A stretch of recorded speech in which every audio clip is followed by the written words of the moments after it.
HMTV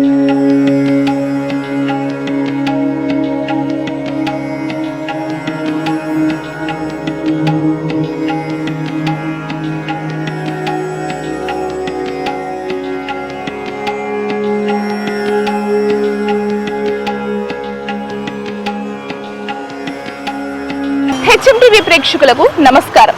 దివ్యధామం కార్యక్రమానికి స్వాగతం. ప్రతి వారం లాగే ఈ వారం కూడా ప్రముఖ ఆలయాన్ని సందర్శించుకోవడానికి వచ్చాం. అదే కుక్కట్పల్లిలోని శ్రీ సీతారామచంద్ర స్వామి వారి ఆలయం.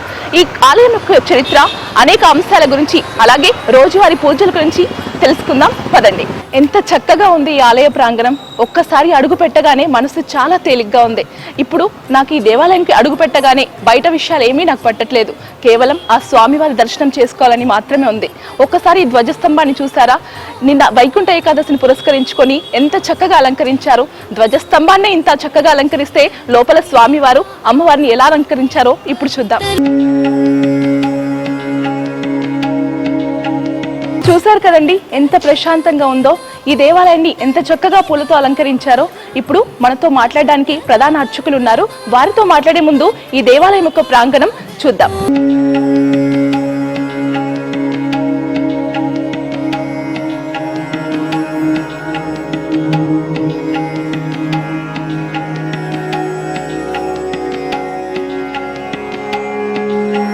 చూడండి ఆ స్వామి అమ్మవారిని ఎంత చక్కగా అలంకరించారో.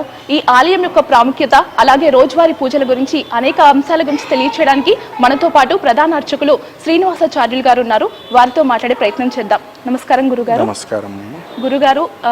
ఈ ఆలయంకి రాగానే ఒక పాజిటివ్ వైబ్ అండి. ఎంత చక్కగా అలంకరించారంటే అంత చక్కగా అలంకరించారంటే ప్రత్యేకంగా ఏమైనా పూజ నిర్వహించారా అండి? ఆపదామపహర్తారం దాతారం సర్వసంపదా లోకాభిరామం శ్రీరామం భూయో భూయో నమామ్యహం. మనకిక్కడ శ్రీ పట్టాభి సీతారామచంద్ర స్వామివారు పరివారంతో మొత్తం కూడా మనకిక్కడ వేయించేసి ఉంటారనమాట. సుమారు 450 సంవత్సరాల చరిత్ర కలిగినటువంటి ఆలయం అన్నమాట ఇది ఆలయం. పూర్వము మంచి పాడి పంటల చేత సుభిక్షంగా ఉంటూ అక్కన్న మాదన్నలు కుతుబ్ షాహీ మంత్రిగా ఉన్నప్పుడు అక్కన్న మాదన్నల యొక్క హయాంలో వారు కూడా ఈ ఆలయాన్ని సందర్శించారని చెప్పి మనకి ఇక్కడ ఉండేటువంటి ఆలయ ప్రసిద్ధి. దక్షిణే లక్ష్మణోయస్య వామే చ జనకాత్మజ పురతో మారుతిరియస్య తం వందే రఘునందనం అని అంటారు. ఇక్కడ స్వామి ఆ పరివారం మొత్తం కూడా మనకి ఒకటే పీఠం పైన వేయించేసి ఉంటారు. మధ్యలో రామచంద్ర స్వామి. మనం ఎక్కడ రాముణ్ణి చూసినా కానీ ధనుర్బాణాలు ధరించి ఉంటాడు రామచంద్రుడు. కానీ ఇక్కడ ఉండేటువంటి స్వామి అలా ధనుర్బాణాలతో ఉంటాడనమాట. అభయహస్తం కలిగి ఉంటాడు. స్వామివారి యొక్క ఎడమ వైపు తొడపైన సీతా అమ్మవారు వేయించేసి కూర్చొని ఉంటారు. స్వామికి కుడివైపున లక్ష్మణస్వామి కూడా, ఆదిశేషుడు అని అంటారు. ఆదిశేషుడు యొక్క అంశలో ఉన్నటువంటి వాడు లక్ష్మణస్వామి. ఆదిశేషుడు అనంటే రామో నారాయణో హరిహి. ఇప్పుడు మనము రాముడు భగవంతుడు కాడు, రాముడు మనిషి అని కొన్ని వాదనలు వింటూ ఉంటాం. రాముడు సాక్షాత్తు శ్రీమన్నారాయణుడు అని మనకి నిర్ణయించడం జరిగింది. వాల్మీకి కూడా రామో నారాయణో హరి, సాక్షాత్తు శ్రీమన్నారాయణుడు అని చెప్పబడింది అనమాట. అలా ఆ రామచంద్రస్వామి సాక్షాత్తు శ్రీమన్నారాయణుడు కనుక ఆయనని ఎప్పుడు కూడా ఆదిశేషుడు అనేటువంటి వాడు వదలకుండా ఉంటాడనమాట. అది ఆదిశేషుల అంశలో ఉండేటువంటి లక్ష్మణస్వామి మనకి స్వామికి కుడివైపున నమస్కారం చేసుకొని ఉంటారు. ఎడమ వైపున భరతుడు శత్రుఘ్నుడు. ఈ పరివారం మొత్తం కూడా మనం చాలా చోట్ల ఆలయాల్లో ఉన్నా కానీ ఒకటే పీఠం పైన పరివారం ఎక్కడ కూడా మనకి లేదు. ఇక్కడ పీఠం పైన ఒకటే పరివారం పూర్తిగా ఉండి స్వామి మీసాలు ధరించి ఉంటాడనమాట, రాజులాగా. అలా ఈ స్వామి ఇక్కడ మనకి వేంచేసి ఉంటాడు, పట్టాభి రామచంద్ర స్వామి. పూర్వము మనకి 1980 సంవత్సరం వరకు కూడా స్వామి ఒకడే మనకిక్కడ ఈ పరివారం మాత్రమే ఉండేటువంటి. శ్రీ శ్రీ శ్రీ త్రిదండి చిన్న శ్రీమన్నారాయణ రామానుజ జీయర్ స్వామి వారి ఈ ఆలయానికి వచ్చినప్పుడు ఈ ఆలయం చాలా అద్భుతంగా ఉంది కనుక ఇక్కడ అమ్మవారు కూడా మనకి వేంచేసి ఉంటే చాలా బాగుంటుంది. ఆల్వారాదులు కూడా ఉంటే వారి ద్వారానే మనం భగవంతుణ్ణి పొందగలుగుతాం అని చెప్పి 1983వ సంవత్సరంలో లక్ష్మీ అమ్మవారు ఇటు పక్కన ఆండాలు ఆళ్వార్ సన్నిధులు ఇవి రెండు కూడా మనకి ఇక్కడ ఆలయంలో ప్రతిష్ట చేయడం జరిగింది. అలా ఈ ఆలయము దినదిన వృద్ధి చెందుతూ ఉండగా శ్రీమాన్ కుకట్పల్లి శాసనసభ్యులు గారు మాధవరం కృష్ణారావు గారు ఈ ఆలయం శిథిలావస్థను ఉన్నటువంటి సమయంలో ఇక్కడ గ్రామ ఆచారంగా ఈ ఊరిలో ఎవరైనా పరమపదిస్తే మనం ఎలా అయినా ఒక 13 రోజుల తర్వాత ఆలయానికి నిద్రకు వెళుతూ ఉంటాం. వారు అలా ఇక్కడ నిద్రకు వస్తూ ఉంటారన్నమాట ఈ ఆలయంలో ఎవరైనా పరమపదించినప్పుడు.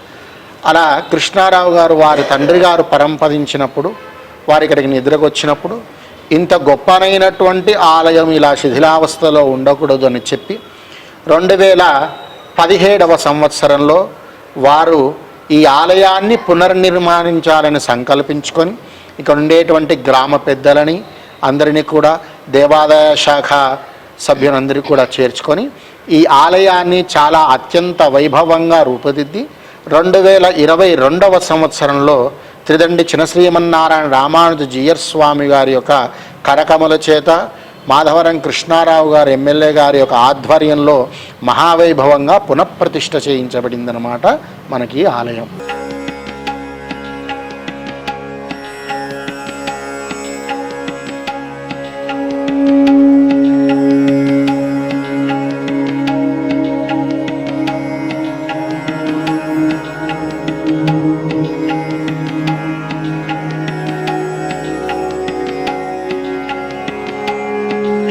అలాగే గురుగారు ప్రత్యేకంగా ఈ ధనుర్మాసంలో గోదాదేవి పూజలు నిర్వహిస్తారు కదండి, ఈ ఆలయంలో నిర్వహిస్తారా? ఈ కుకట్పల్లి ఆలయంలో 2 ఉత్సవాలు చాలా వైభవంగా జరుగుతాయి. ఒకటి చైత్రమాసంలో వచ్చేటువంటి శ్రీరామనవమి ఉత్సవాలు. చైత్రమాసంలో శ్రీరామనవమి ఉత్సవాలు ఆ ముందుగా ఉండేటువంటి సప్తమి రోజు ప్రారంభించుకొని చైత్రశుద్ధ పౌర్ణమి వరకు కూడా అంటే సుమారు 12 రోజుల పాటు చాలా అత్యంత వైభవంగా నిర్వహించబడతాయన్నమాట ఇక్కడ మనకు ఉత్సవాలు. రెండవది ధనుర్మాస ఉత్సవాలు అన్నమాట. ఈ ధనుర్మాసోత్సవము చాలా ఆలయంలో మనకి జరుగుతూ ఉంటాయి. ఎందు గురించి అంటే ఏ వైష్ణవ ఆలయాల్లో చూసినా కానీ మనకి ఆల్వార్లు ప్రధానం అన్నమాట. ఆ 12 మంది ఆల్వార్లలో గోదాదేవి మనకు ఆల్వార్. మనకి మాతృదేవో భవ అని వేదం చెప్తుంది. అనంటే చాలామంది ఏంటిదంటే స్త్రీ మాటలు మనము ఏం లెక్క చేయకుండా మామూలుగా పట్టించుకోకుండా ఉంటాం. కానీ వైష్ణవ సాంప్రదాయంలో భగవంతుణ్ణి పొందడానికి ఎవ్వరు ఏది చెప్పినా కానీ అది స్త్రీ పురుష అనేటువంటి భేదం లేకుండా భగవంతుడి ఆరాధన ఎవరు చేయాలని చెప్పినా కానీ వారిని అనుసరిస్తూ వెళుతూ ఉంటాం అన్నమాట. అలా భగవంతుణ్ణి మనము ఈ కలియుగం అనేటువంటిది చాలా పాపపు యుగం. కృతత్రేత ద్వాపర యుగాల్లో భగవంతుణ్ణి పొందినంత సులభంగా మనం కలియుగంలో పొందలేమన్నమాట. కానీ ఈ కలియుగంలో కూడా మనము భగవంతుణ్ణి ప్రేమతో పొందవచ్చు అని చెప్పి తాను ధనుర్మాస వ్రతాన్ని ఆచరించి భగవంతుణ్ణి పొందవచ్చని భగవంతుణ్ణి వివాహమాడి మనం కూడా ఇలా భగవంతుణ్ణి పొందవచ్చు అని మనకి నేర్పించినటువంటిదే ఆ గోదాదేవి అన్నమాట. అలా ఆ గోదాదేవి 30 పాశురములు అనంటే మన తెలుగులో పాటలు భగవంతుణ్ణి కీర్తిస్తూ ఒక 30 పాటలు పాడి ఆ భగవంతుడికి సమర్పించిందను. అలా ఈ ధనుర్మాసాన్ని కూడా మనం ధనుస్సంక్రమణం నుంచి మకర సంక్రమణం వరకు కూడా అంటే సూర్యుడు ధనుస్సు రాశిలో ప్రవేశించి మళ్ళీ మకర రాశిలోకి ప్రవేశించేంత వరకు కూడా ధనుర్మాసోత్సవాన్ని మనము చేస్తాం. అలా ఇక్కడ ఈ ఊరిలో ఉండేటువంటి ప్రతి ఇంటి నుంచి ఒక ఆడపచ్చు తప్పకుండా ఈ ధనుర్మాసంలో ప్రతిరోజు ఉదయం 5 ఇక్కడ ఉండి ఆ 30 పాశురాల తిరుప్పావై సేవకాలం చేసి వారి అందరూ కూడా వారి వారి గృహాలకు వెళ్తారు. అలా 2వ ఉత్సవం ఈ ఆలయంలో ధనుర్మాసోత్సవం చాలా వైభవంగా నిర్వహించబడుతుందన్నమాట.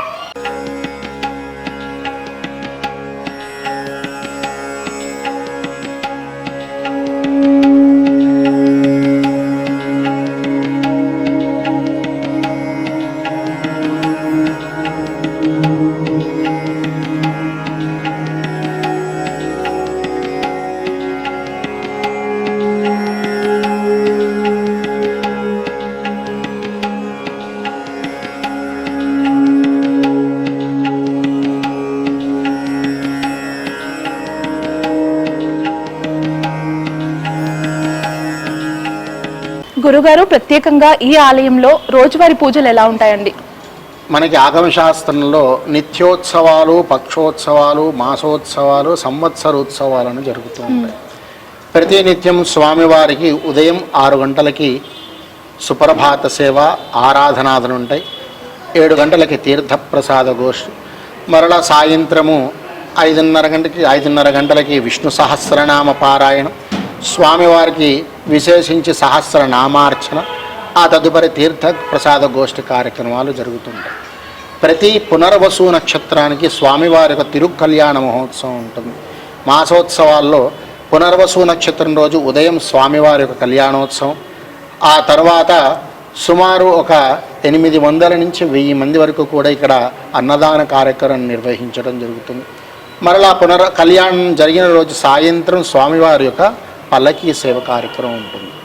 ప్రతీ నెల పౌర్ణమి రోజు సాయంకాలం స్వామివారి యొక్క రథోత్సవం ఉంటుందన్నమాట. చైత్రశుద్ధ పౌర్ణమికి విశేషించి బయట పెద్ద రథం ఉంటుంది. అది మనకి గ్రామం మొత్తం కూడా పరిక్రమం ఉంటుంది. మామూలుగా ప్రతి పౌర్ణమికి లోపల చిన్న రథము కూడా ప్రతి పౌర్ణమి రోజు సాయంత్రం స్వామివారి యొక్క ఊరేగింపు ఉంటుంది.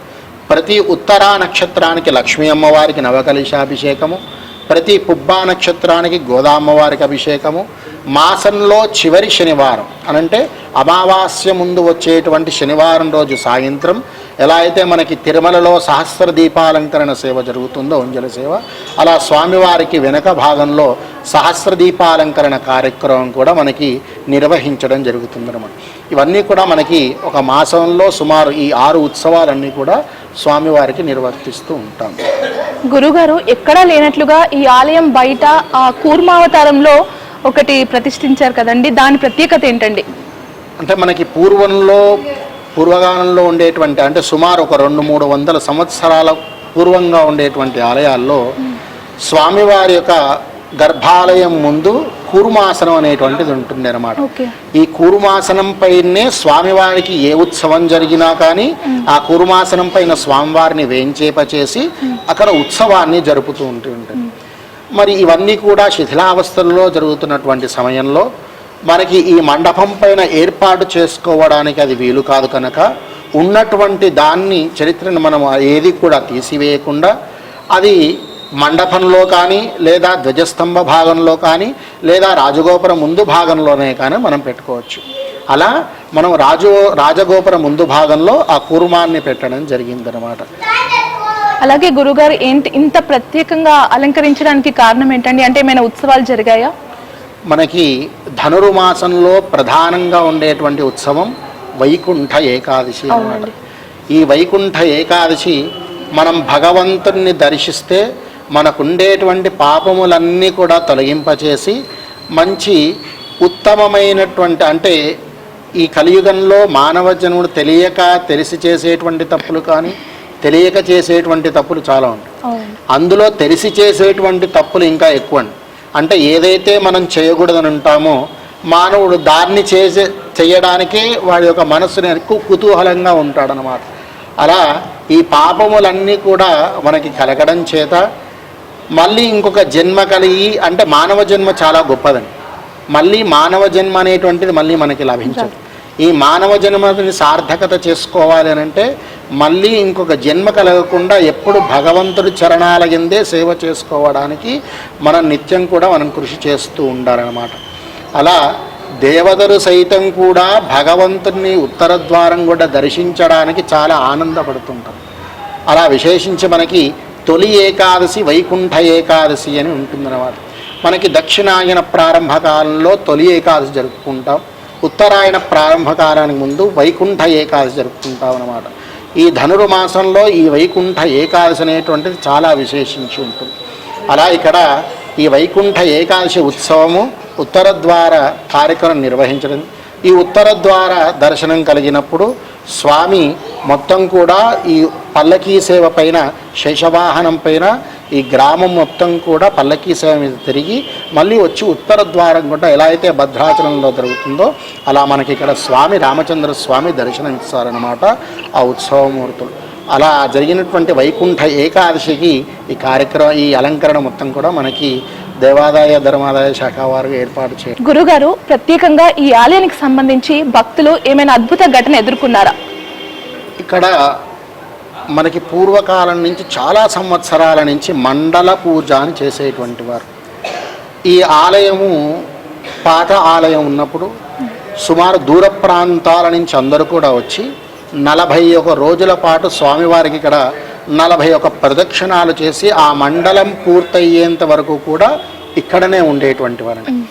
అలా ఎవరైతే ఇక్కడ అంటే 41 రోజుల పాటు స్వామివారికి 41 ప్రదక్షిణాలు చేసి ఏదైతే సంకల్పించుకొని చేస్తారో ఆ సంకల్పం తప్పకుండా నెరవేరుతుందని ఇక్కడ మనకు ఆలయ ప్రతిష్ఠ. ఇంకొకటి, ఇక్కడ బ్రహ్మోత్సవాల్లో ధ్వజారోహణం అనేటువంటిది జరుగుతుందండి. ఆ ధ్వజారోహణం జరిగినప్పుడు ఇక్కడ గరుడ ప్రసాదం స్వీకరించినటువంటి వారికి ఏవైనా నాగదోషాలున్నా, సంతాన విషయంలో ఏవైనా ఇబ్బందులున్నా కానీ, వివాహ విషయంలో ఏమైనా ఇబ్బందులున్నా కానీ అవన్నీ కూడా తప్పక నెరవేరి మళ్ళీ వాటి సత్ఫలితాలన్నీ కూడా పొంది ఈ ఆలయాన్ని సందర్శిస్తారు భక్తులందరూ కూడా. గురుగారు, ఈ ఆలయ అభివృద్ధి కోసం ఏమైనా ప్రత్యేక ప్రణాళికలు ఉన్నాయా? ఇది శ్రీ సీతారామచంద్ర స్వామి దేవస్థానం కూకట్పల్లి. ఇది ప్రధాన ఆలయం. దీని కింద మళ్ళీ 3 ఉపాలయాలన్నీ కూడా ఉన్నాయి. ఒకటి రామలింగేశ్వర స్వామి ఆలయం, 2 దాసాంజనేయ స్వామి ఆలయం, 3వది గ్రామదేవత చిత్తారమ్మ ఆలయం. ఈ 3 ఆలయాలు కూడా మనకి ఉన్నాయన్నమాట. ఈ 3 ఆలయాలు కూడా ఎప్పుడూ కూడా వృద్ధి చెందాలని కోరుకుంటూ, అంటే దీనికి ఎంతో ఖర్చు కూడి ఉంటుందన్నమాట. భక్తులు రావడం, వారికి అనేక వసతులన్నీ కూడా చేయడం, ఇవన్నీ కూడా ఉంటాయి. అలా దీనికి చాలా ధనం పడుతుంది కనుక దీనికి ఉపాలయమైనటువంటి చిత్తారమ్మ వారి యొక్క ఆలయం దగ్గర శ్రీమాన్ మాధవరం కృష్ణారావు ఎమ్మెల్యే గారు భక్తులందరినీ కూడా ఒక దగ్గర చేర్చి ఆ భక్తుల యొక్క సహాయ సహకారాలతోని ఆ యొక్క ఆలయం దగ్గర సుమారు ఒక 40 షాపులన్నీ కూడా ఏర్పాటు చేసి ఆ ఆలయ పరిధిలోనే, అంటే చాలామంది వివాహం చేసుకోవడానికి బీదవాళ్ళందరూ కూడా ఉంటుంటారండి. ఈరోజు ఏది చేసినా కానీ చాలా ఎక్కువ ఎక్స్పెన్సివ్తో మనం చేయాల్సి వస్తుంది. మరి బీదవాళ్ళు కూడా చేసుకోవాలని కోరుకుంటూ తక్కువ ఆదాయం, తక్కువ సంపాదనతో వారు చేసుకోవాలి కనుక వారికి అక్కడ ఒక 2 వివాహ వేదికలు, అంటే 2 ఫంక్షన్ హాల్ మనకు ఏర్పాటు చేసి దాని ద్వారా వచ్చేటువంటి ఆదాయం మొత్తం కూడా మిగతా ఆలయ అభివృద్ధి మొత్తం కూడా చెందడానికి అదంతా కూడా మనకి ఏర్పాటు చేశారు. గురుగారు, ఈ ఆలయంలో ప్రధాన అర్చకులుగా మీ అనుభవం ఏంటండి? అర్చకులుగానంటే ఇప్పుడు ఎంతోమంది భక్తులకు వస్తారు. భక్తులకి భగవంతుడికి మధ్యగా వారధిగా ఉండేటువంటి వాడు అర్చకుడు. భక్తుల యొక్క కోరికని భగవంతుడి దగ్గర చేర్చడం అర్చకుడి యొక్క బాధ్యత. అవునండి. అలా నేను సుమారు ఈ ఆలయంలో ఒక 9 సంవత్సరాల నుంచి నేను చేస్తున్నాను. ఈ ఆలయంలో చాలామంది వచ్చి స్వామి నాకు వివాహం కావట్లేదని కొంతమంది, లేదా నాకు సంతానం కలగట్లేదని కొంతమంది, లేదా కుటుంబంలో ఎన్నో కలహాలు ఉన్నాయని కొంతమంది, ఇవన్నీ కూడా స్వామికి విన్నవించుకుంటూ ఉంటారు. కొంతమంది స్వామి దానికి ఏదైనా పరిహారం ఉంటుందని చెప్తూ ఉంటారు. భగవంతుణ్ణి మనం కోరుకున్నప్పుడు, భగవంతుని నమ్మి మనం ఉన్నప్పుడు అది తప్పకుండా ఎలా అయినా కానీ భగవంతుడు నెరవేర్చి తీరుతాడండి ఎక్కడైనా. ఎందుకంటే శ్రీకృష్ణ పరమాత్మ మనకు అది ప్రామిస్ చేశారు. అలా చాలామంది చెప్తూ ఉంటారు. ఇక్కడ ఆలయంలో చాలామందికి వారు అనుకోగానే, స్వామి నేను ఇప్పటివరకు అనుకుంటున్నాను మా అమ్మాయికి వివాహం అయితే నేను ఇది చేయాలనుకుంటున్నాను, కంపల్సరిగా అవి తీరాలి అని ఎన్నోసార్లు భగవంతుని వేడుకోగానే నా భక్తులను చూశాను. అదే భక్తులు వారు వేడుకొని వారు అనుకున్నటువంటి సమయం కంటే త్వరగా వచ్చి స్వామి నేను ఇక్కడ స్వామికి ఇలా ప్రదక్షిణం చేశాను, ఇలా స్వామిని సంకల్పించుకున్నాను, ఆ సంకల్పం నెరవేరింది, నాకు చాలా ఆనందంగా ఉంది అని ఎంతోమంది భక్తులు మాకు ఇక్కడ వివరించడం, అలా భగవంతుడు వారి యొక్క కోరిక నెరవేర్చినందుకు మాకు కూడా చాలా ఆనందం కలగడం అనేటువంటిది ఇక్కడ నేను చాలా అనుభవాన్ని దాన్ని నేను తెలుసుకున్నాను. ఇప్పటివరకు కూడా మనము స్వామి యొక్క వైభవాన్ని తెలుసుకున్నాం, ఇక్కడ ఉండేటువంటి పరివారం గురించి తెలుసుకున్నాం. లక్ష్మీ అమ్మవారి సన్నిధిని మనందరూ ఇప్పుడు తప్పకుండా మనకి ఇక్కడ లక్ష్మీ అమ్మవారి సన్నిధి ఉంటుంది. చాలామంది లక్ష్మీ అమ్మవారు ఏంటండి ఇక్కడ ఉన్నారు, రాముడు కదా మరి ఇక్కడ ఉన్నారు, వెంకటేశ్వర స్వామి ఆలయంలోనే లక్ష్మీ అమ్మవారు ఉంటారు కదా మరి ఇక్కడ ఉన్నారు ఏంటిదని చాలామందికి సందేహం కలుగుతూ ఉంటుందండి. ఇక్కడ అమ్మవారు అనేటువంటి వారు ఏ ఆలయంలో అయినా కానీ తప్పనిసరిగా ఉండాలి. ఎందు గురించి అనంటే అమ్మ అనుగ్రహం ఉంటేనే మనం భగవంతుణ్ణి పొందగలుగుతామన్నమాట. నేరుగా భగవంతుని మనము పొందలేం. ఎందు గురించనంటే మనం తల్లి తండ్రిని చూస్తుంటాం. తన పిల్లవాడు ఏదైనా తప్పు చేస్తే తల్లి కొంచెం ప్రేమతోని దాన్ని అంగీకరించి అలా కాదు నాన్న ఇలా అంటుంటాడు. అదే తండ్రి అయితే ఎంబడే కోప్పడుతూ ఉంటాడనమాట. మనం భగవంతున్నే నేరుగా ఆరాధిస్తే మనం చేసేటువంటి తప్పును ఎందుకు గురించారంటే ఆయన యొక్క శాస్త్రం మీద దానికి శాస్త్రానికి కట్టుబడి ఉంటాడు భగవంతుడు. అంటే మనం ఏదైనా చేసామనుకోండి దానికి ఖచ్చితంగా శిక్షను పొందవలసింది. అదే మనం తల్లిని అనుగ్రహిస్తే భగవంతుడికి తాను నేరుగా మన పిల్లవాడే కదా మనవాడే కదా అని బుజ్జగించి భగవంతుణ్ణి పొందేట్టుగా చేస్తుందన్నమాట మనకి లక్ష్మీ అమ్మవారు. అలా భగవంతుణ్ణి పొందాలి అని అంటే అమ్మ యొక్క అనుగ్రహం తప్పగా ఉండాలని చెప్పి ఇక్కడ మనకు లక్ష్మీ అమ్మవారి సన్నిధి ఏర్పాటు చేయడం జరిగింది. ప్రతి శుక్రవారం కూడా ఇక్కడ మనకి ఉదయం 10 గంటలకి సామూహిక కుంకుమార్చన ఉంటుందన్నమాట. అలాగే శ్రావణ మాసంలో షోడశ పూజ అంటే 16 రోజుల పాటు ప్రతినిత్యం కుంకుమార్చన చేసుకొని చివరి రోజు అమ్మవారికి స్వామివారికి లక్ష పుష్పార్చన కార్యక్రమాన్ని మనము జరుపుకుంటాం. అలా ఇక్కడ అమ్మవారి సన్నిధి ఏర్పాటు చేయడం జరిగింది.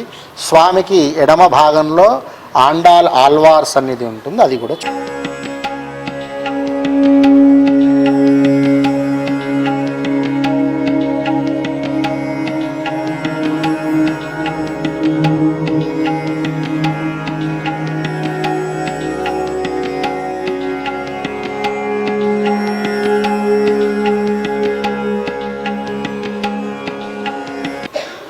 మనకిది గోదాదేవి సన్నిధి అని అంటారు.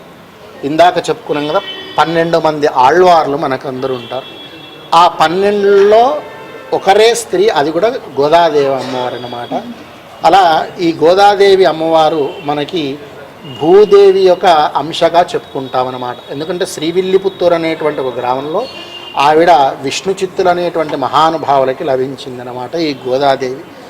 భగవంతుడే సర్వస్వము అని నమ్మి భగవంతున్నే కీర్తిస్తూ భగవంతున్నే వివాహమాడాలని సంకల్పించుకుందనమాట అమ్మవారు. అలా సంకల్పించుకొని తాను ఆ వ్రతాన్ని ధనుర్మాస వ్రతం ఇప్పుడు మనకి జరుగుతుంది కదా, ఈ వ్రతాన్ని మొత్తం కూడా ఆచరించి శ్రీరంగనాథుణ్ణి వివాహమాడిందనమాట మనకి గోదాదేవి. అలానే మనకి ఇటు నమ్మాళ్వార్లు, రామానుజుల వారు, మనవాడ మహాములు అనేటువంటి ఈ 3 ఆళ్వార్లను కూడా మనం ఇక్కడ వేంచేప చేసుకోవడం జరిగింది. ధనుర్మాస వ్రతాన్ని ఎవరైతే నిష్ఠతో ప్రేమతో భగవంతుడి మీద ప్రేమతో భగవంతుడికి మనం ఇప్పుడు చూస్తుంటా ఏదైనా పూజ చేయాలంటే భయపడుతూ ఉంటామండి. అయ్యో ఇట్లా చేస్తే ఏమవుతుంది, ఇలా చేస్తే ఏమవుతుంది. భగవంతుడి దగ్గర ఎప్పుడు కూడా భయపడాల్సిన అవసరం లేదు. శ్రద్ధగా ప్రేమతోని సమర్పించాలంటే భగవంతుడికి ఏదైనా అలా చేసి చూపించిందే మనకి ఆండాల తల్లి అన్నమాట.